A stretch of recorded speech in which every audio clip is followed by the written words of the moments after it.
Well, hey, Messiah, it's Pastor Mark here. Honor your father and your mother. That's the commandment that we're looking at this week in the Standard. We're going to go through, dig a little bit deeper into what it actually means to honor our father and our mother. And we're going to be using Martin Luther's large catechisms to help us out a little bit, read some from that. I encourage you. Martin Luther talks a ton about this commandment. It's foundational for him. So if you'd like to read along with us, you can go to messiahtampa.com/large catechism. And I also kind of came up with some questions to help us just kind of reflect on the message this week from Sunday and reflect deeper into the meaning of these commandments for our lives. And those questions can be found below the service link at messiahtampa.com/worship. I'd encourage you to read those questions along with us. We'll also have them pop up on the screen here as we go through these questions. But honor your father and your mother. You know, typically I think we just kind of check this one off and say, yeah, I was good to my parents when I was growing up, got this one handled. But it's actually really deep because it deals with all of the authorities in our life. Our pastors, our teachers, our government leaders, our mother and our father. And essentially the gist of it is we honor them because we respect that God is the ultimate authority and God has placed them there. But honoring them is pretty difficult to do. So I want to reflect on some of these questions here that really help us see how we can do it better and where Jesus is in all of this. So the first question we have that we're going to be talking about is, what is the distinction between loving someone and honoring that person? What is the distinction between loving someone and honoring that person? If you want to pause the video and think about that, or talk about that, or journal about that if you're by yourself, it might be something good to do. Because there's a big distinction between loving someone and honoring them. You know, the Bible calls us to love all people, right? All brothers and sisters in Christ. We're called to love our enemies. Loving is a big thing. Loving is a big part of what we do as Christians. But honoring somebody is different than loving them. And I think Martin Luther, in his explanation in the Large Catechism, explains what this is. This is in paragraph number 106 and 107 of Luther's explanation in the Large Catechism. He says, "For it is far higher to honor than to love one, insomuch as it comprehends not only love, but also modesty, humility, and deference as to a majesty there hidden, and requires not only that they be addressed kindly and with reverence, but most of all, that both in heart and with the body we so act as to show that we esteem them very highly, and that next to God we regard them as the very highest. For one whom we are to honor from the heart, we must truly regard as high and great." Next to God, we must esteem them in the highest. It involves loving them, but so much more. Right? We need to recognize that God has placed our leaders there for our good, and we should honor them and esteem them in their highest. That's tough. I don't know if I do that all the time. Right? I can say I love you, but to honor you and esteem you in the highest, that's pretty tough. And we might esteem maybe our mom or dad in the highest. Maybe we didn't. Maybe we kind of find them difficult. But I know there's people in authority that God's placed that maybe we don't esteem in the highest. Maybe it's a president or a political figure. Check your Facebook feed. See what that's saying right now. See what it was saying 4 years ago. We have a hard time honoring those people in authority. We need to do that because ultimately the authority is God. And when we don't honor the authorities that are there and we slander them and tear them down, we're basically saying we know more than God, which isn't a good thing. We're making ourselves into a God. And that kind of leads us into the second question that we're talking about is, what does it mean to be a representative?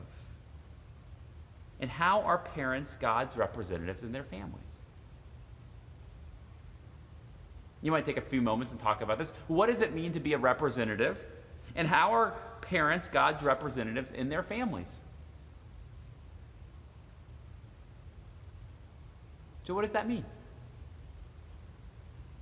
To be representative means you represent somebody, right? You bring kind of their authority in order with you. So parents are God's representatives in their family. That means parents to their children, they reflect God to them. So sometimes, right, parents need to discipline their children. I have young kids, right? If I didn't discipline them, it would create havoc. And I don't know if any young child would actually survive, right? It'd be like Lord of the Flies. It would be a mess. But not only as a parent do I discipline my children, I remind them of that unconditional love. I remind them of who they are. I represent God's love to them as a father. Parents are representative of God and his love. They're his hands and feet to their children. And as children, we need to be subject to that authority as well, representing that God has placed his representatives there for our good and our order.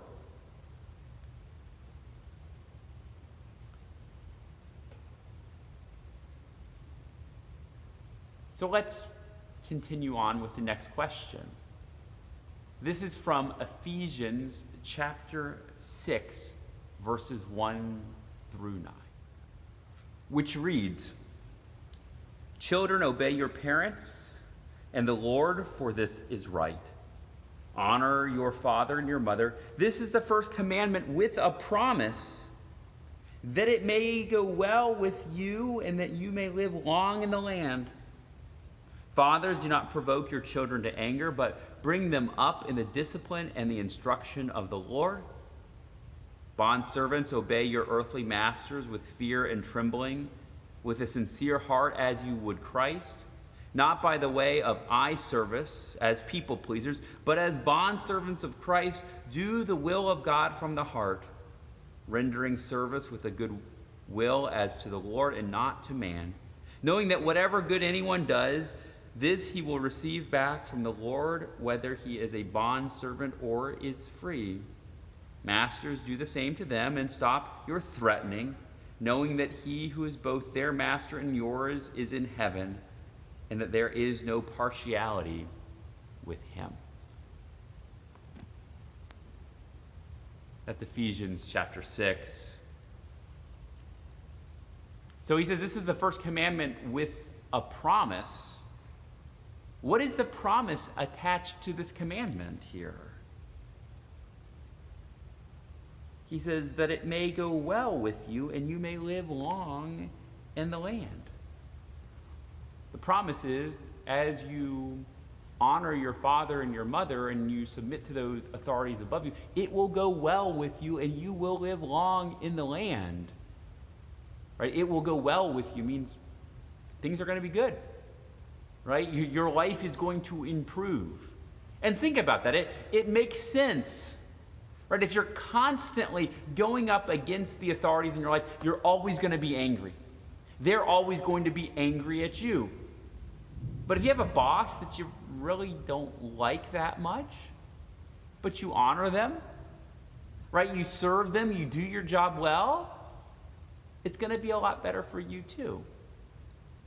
Right? If you have a parent that you're just having a tough time with, but you honor them and you serve them, it will be better for you. And that's good wisdom. That's good wisdom for us. But I think in all of this, as we reflect on the fourth commandment, honor your father and your mother, it's a tough one. We're constantly not wanting to honor them. We're constantly not wanting to love them and respect them, let alone honor them. And this should be a big reality to us, that we always are trying to come up with whatabouts. Excuses like, what about this or what about that? Excuses for why we can't honor our father and our mothers. And we need to watch out for that because we're all guilty of breaking this one. So my last question gets us to Jesus, gets us to the heart of the matter.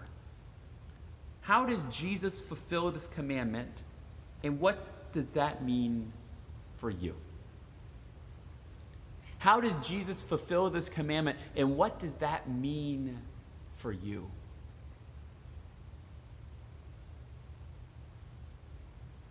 Jesus fulfills this commandment by completely honoring his Father and obeying his Father who is in heaven. Right? He pleads with him before he goes to the cross, Father, not my will, but your will be done. And he goes to the cross, and he suffers and he dies to fulfill the will of the Father so that it can go well for you and me. So that we can have the promise of the resurrection, that even though we don't honor, even though we don't obey, even though we're constantly trying to tell people that we know more than God and tell God we know more than him, Jesus fulfills his commandment completely for us, and we can rest in him, knowing that he has honored his Father in heaven so that it will go well for us, that we have forgiveness, that we have grace. That's why Jesus matters. So I encourage you, this week, think of how you can honor your father and your mother.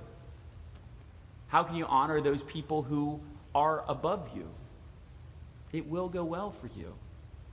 And as you think about the times when you failed, well, go to Jesus, knowing that he has completely honored your Father in heaven for you, and that you're covered by him in his grace, and leave covered in his grace and forgiveness, knowing that because of Jesus, it will be well for you. It will go well for you.